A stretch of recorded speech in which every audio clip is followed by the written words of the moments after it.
Hello guys, and welcome to another video. Today I will show with you how you can change your profile picture on Hamster Kombat. So guys, the first open your Telegram and click this Hamster Kombat, and then click play button and reach this bottom left corner. As you can see here, open your Hamster Kombat app and you can see different profile pictures on the top left corner.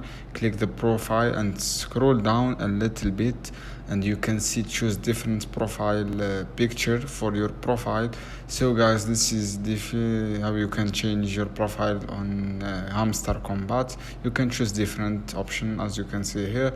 So guys, this is you can change your profile on Hamster Kombat. I hope this video helpful for you, and don't forget subscribe and like and share this video for more content, and see you on another video soon guys.